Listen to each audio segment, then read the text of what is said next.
मित्रों नमस्कार। विकलांग साथी ट्रस्ट के आज गुरुवासरीय कार्यक्रम में आपका स्वागत है।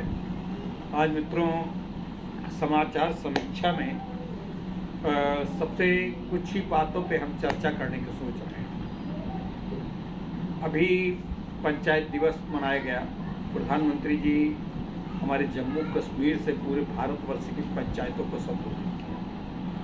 कल्पना करिए कि क्या कभी ऐसा किसी ने सोचा होगा कि 1 लाख से ज़्यादा उपस्थित समुदाय के बीच में कोई प्रधानमंत्री जम्मू कश्मीर से पूरे भारत को संबोधित करेगा और वहाँ युवकों का मोदी मोदी के नारे लगेंगे। बहुत आमूल परिवर्तन हो चुका है 370 हटने के बाद। खैर, ये तो 370 हटने के बाद अब देखिए और भारतीय राजनीति की कितनी बड़ी सफलता है कि पूरा का पूरा पश्चिम यानी पूरे के पूरे पश्चिमी जगत के देश, यूरोपीय देश और जो तथाकथित रूप से युद्ध में जो जुड़े हुए देश हैं, उनमें जो टकराव चल रहा है, जैसे यूक्रेन और रशिया का टकराव चल रहा है, तो उसमें अब यूक्रेन और रूस में जो टकराव चल रहा है उसमें पश्चिम के साथ भारत के जुड़ाव में जो तेजी आ रही है वो बड़ी दिलचस्प है। अभी कुछ दिन पहले मतलब आप देखें, इधर करीब 15-20 दिन के अंदर कहाँ के नेता नहीं आए। रूस के विदेश मंत्री आए। रूस के विदेश मंत्री अभी आए ही थे कि भारत के विदेश मंत्री आ चुके, फिर इंग्लैंड के विदेश मंत्री आ चुके और अपने विदेश मंत्री जयशंकर जी और रक्षा मंत्री जी वहाँ पे गए। वहाँ पे दोनों मंत्रियों ने वहाँ पे जो अमेरिकी राजनयिक को कड़क से जवाब दिया है। अमेरिकी राजनयिक ने कहा कि जब रशिया के ऊपर यूक्रेन युद्ध के मद्देनज़र उनके ऊपर पेट्रोल का डीजल न खरीदने का प्रतिबंध लगाया गया है, तो भारत क्यों उनकी सहायता कर रहा है, भारत वहाँ से क्यों ले रहा है। तो जयशंकर प्रसाद जी ने बड़े विनम्रतापूर्वक, बड़े अपने स्टाइल में उनसे कहा कि हाँ, यह बात तो सही कह रहे हैं कि रशिया से जब युद्ध यूक्रेन का चल रहा है, प्रतिबंध लगाए गए, तो किसी भी देश को पेट्रोलियम पदार्थ नहीं लेना चाहिए। लेकिन अब क्या बताएं, अब ऐसा हो रहा है। भारत 1 महीने में जितना पेट्रोलियम पदार्थ रशिया से आयात करता है वो बहुत कम है जितना यूरोपीय देश एक दिन के एक दोपहर में, एक फोरनून में आयात कर लेते हैं। जो आप लोग वहाँ से जितना लेते हैं एक दोपहर में, आधे दिन में, उतना हम 1 महीने में आयात करते हैं। ये तो गलत तो है। अब आप लोग प्रतिबंध लगाए हैं, आप ही वहाँ से ले रहे हैं और दूसरे को आप चौधराहट करके बता रहे हैं कि हम न लें। तो ये सब चीज़ें थोड़ी बात है। फिर इसी पीछे में उन्होंने मानवाधिकार की बातें कही, तो उन्होंने कहा रहने दीजिए, मानवाधिकार की बात न करें तो ठीक है। अमेरिका में कितने मानवाधिकार हनन हो रहे हैं, इस पर हमारी भी दृष्टि, आपकी दृष्टि अगर हमारे यहाँ है, हमारे यहाँ तो कोई मानवाधिकार का हनन हो ही नहीं रहा है। हम तो आतंकवादियों को जेके में मार रहे हैं, जो कोई आएगा उसको मारेंगे। हम किसी मानवाधिकार कोई एजिटेशन हो रहा हो उस पर गोली चला रहे हो, ऐसा नहीं, या कोई अपनी बात कहने रहा हो उसको मार। आपके यहाँ तो ऐसा भी होता है। श्वेत और अश्वेत की लड़ाई आपके यहाँ जग जाहिर है। अमेरिका बिल्कुल साथ, अमेरिका की धरती पे, व्हाइट हाउस में कह दिया। अभी नाटो देश एक अपना अलायंस बनाए हुए हैं, पूरा उसको यूक्रेन को भड़का दिया। यूक्रेन बर्बाद हो गया नाटो के सलाह पे, नाटो की चौधराहट पे, विशेषकर अमेरिका की चौधराहट पे, और पूरा तबाह हो गया। अभी वो कह रहे हैं आप हथियार दे रहे हैं, हथियार देना, अरे कब देंगे जब बिल्कुल मर जाएगा। लेकिन वहाँ का यूक्रेन का जो जेलेंस्की है वो भी बहुत बेवकूफ़ टाइप का हमको लगता है, हम तो बेवकूफ़ ही कहेंगे। वो अपने देश की जनता का उतनी जान मान का कोई न कोई डटा है। इतना राष्ट्रवाद तो ठीक है, लेकिन राष्ट्रवाद का कोई मुद्दा होना चाहिए। राष्ट्रवाद इस बात के लिए कि नाटो में हम जाएंगे जरूर, और नाटो अभी लिया भी नहीं तुमको, और नाटो के कहने पर बस रूस से लड़ाई करने लगे। और अब जब वो रूस ने भारत के कहने पर, दूसरे देशों के कहने पे समझौता करा जो है, नहीं, हम तो अभी और एक आक्रमण कर दिया, उसकी तेल डिपो पूरा तबाह कर दिया रूस का बड़ा नुकसान हुआ, ऐसा नहीं।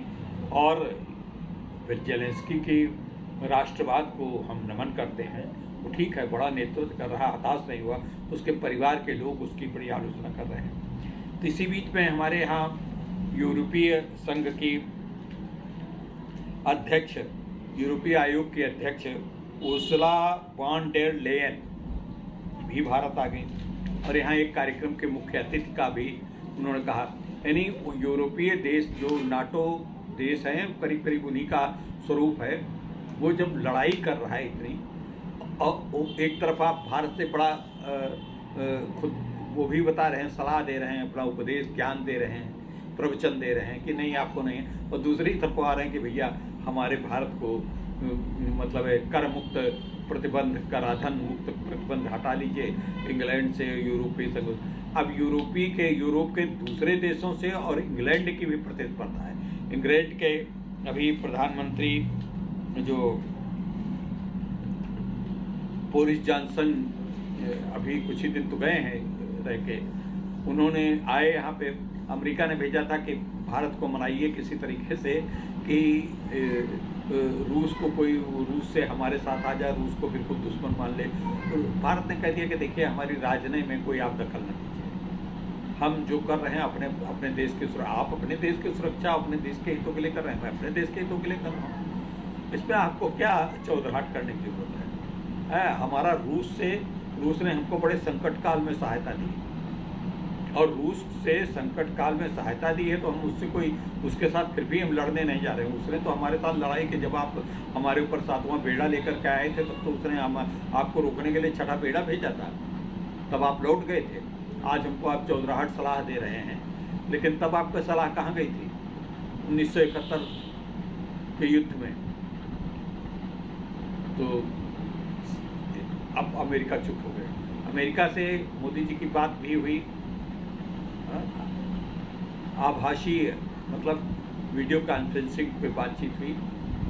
मोदी जी ने कह दिया कि बहुत अच्छा कि हमारे अपने स्वतंत्र कूटनीति है, स्वतंत्र विदेश नीति है, हम किसी का हस्तक्षेप पसंद नहीं करते, लेकिन हाँ किसी की तरफ से हम लड़ने नहीं जा रहे हैं। और हमने जेलेंस्की को बात की है, उनसे कहा आप समझौता का, रूस से कई बार कह चुके हैं, और जो वहाँ पे नरसंहार हुआ है उसकी भी हमने बड़ी मजम्मत की है।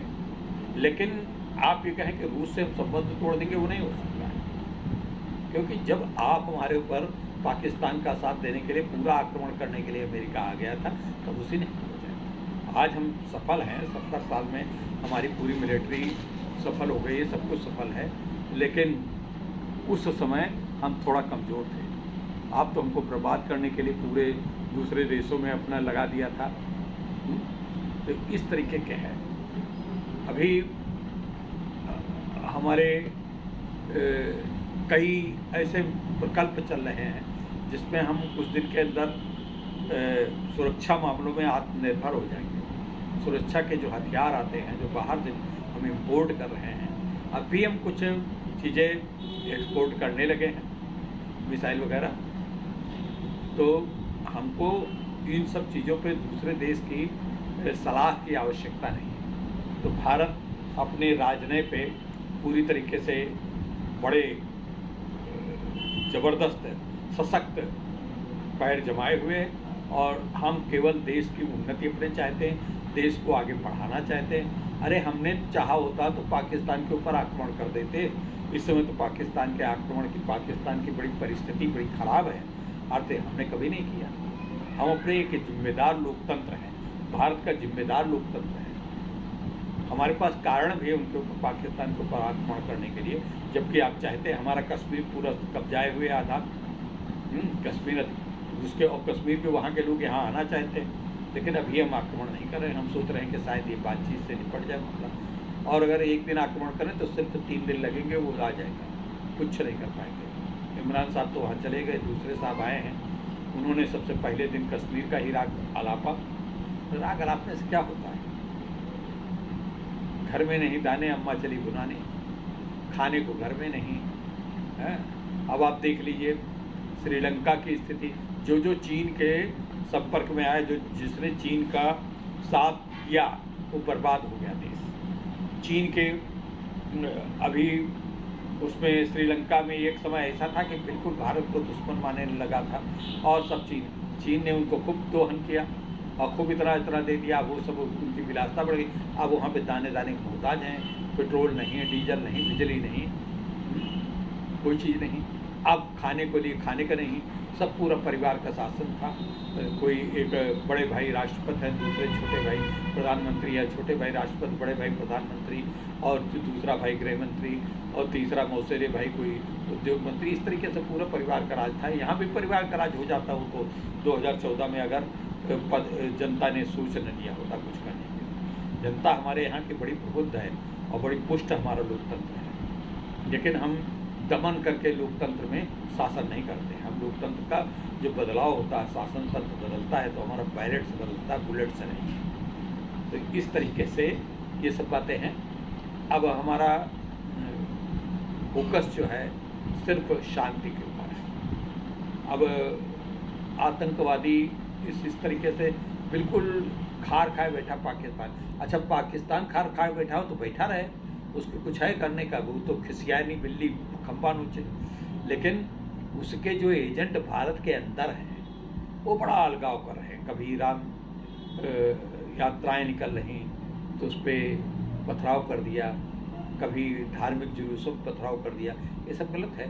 मतलब बहुसंख्यक समाज के जो रीत रिवाज हैं उन्हीं के ऊपर पथराव करना, उनको रोकना, ये तो एक सैद्धांतिक रूप से ये बहुत बड़ी वो है।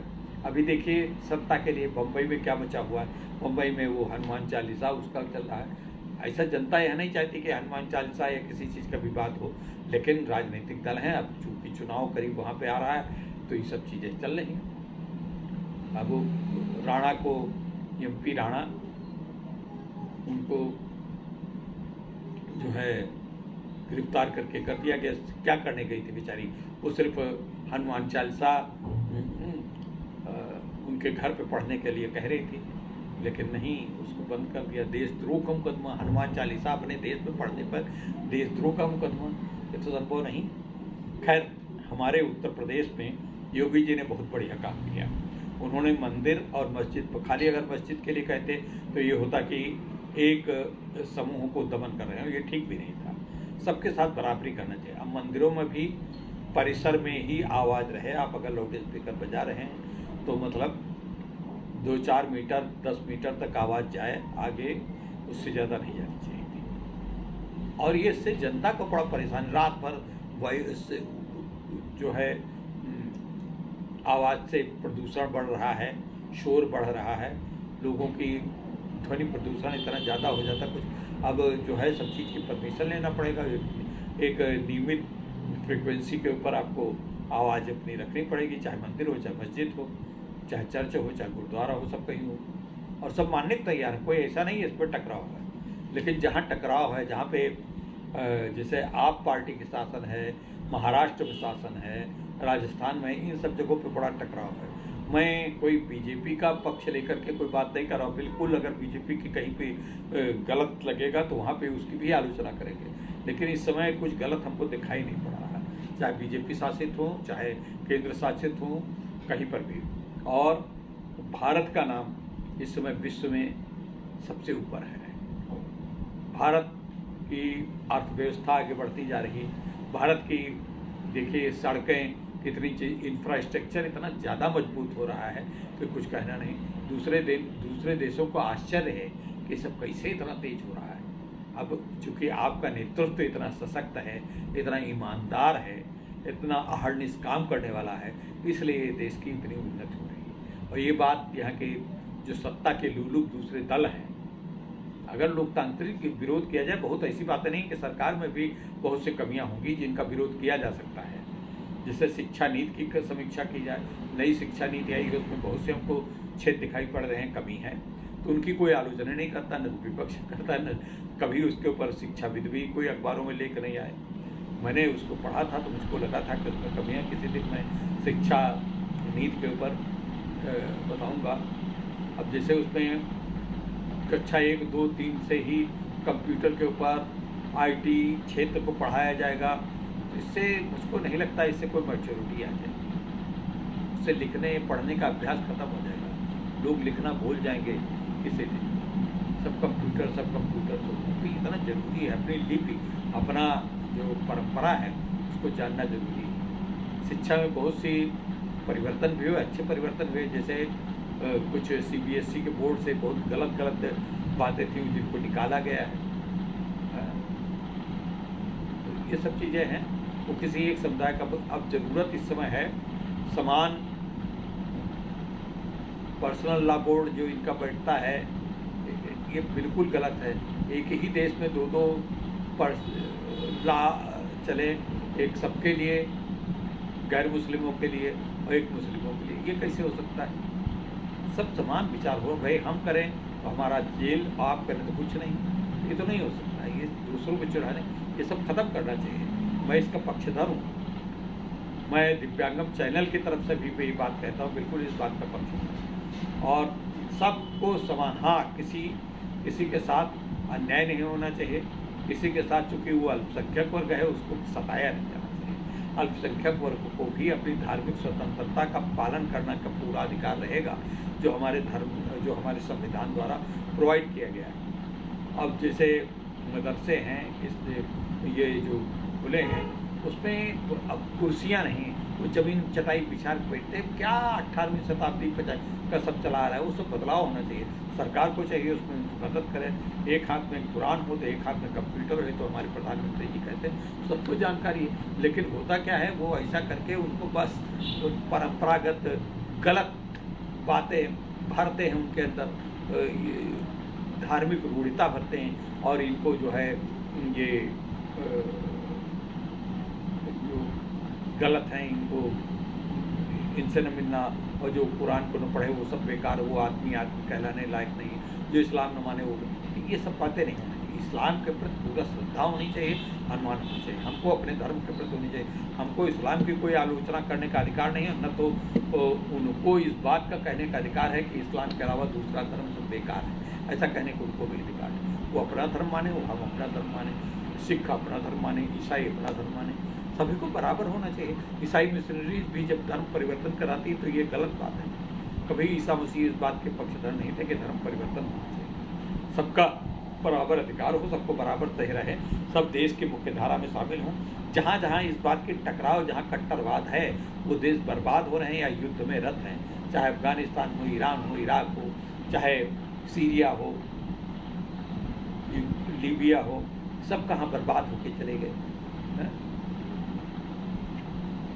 इस तरीके से मित्रों, आज की समीक्षा आपको समाचारों की कैसे लगी जरूर बताइएगा प्लीज़। आपका मैं फिर अगले बृहस्पतिवार को समाचारों के ऊपर समीक्षा और देश की और संसार की, विश्व की राजनीतिक की स्थिति के ऊपर एक अपना विमर्श प्रस्तुत करेंगे।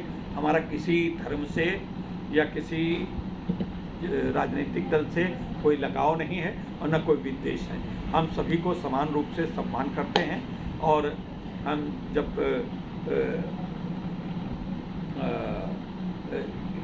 हिंदू धर्म की आदर करते हैं तो मुस्लिम धर्म का भी बहुत बहुत बहुत सम्मान करते हैं।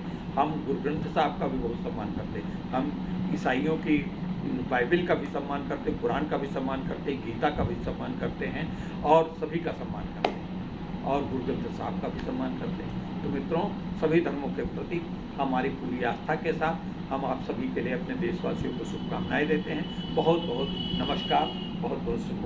बृहस्पतिवार तक के लिए हमें इजाज़त दीजिए।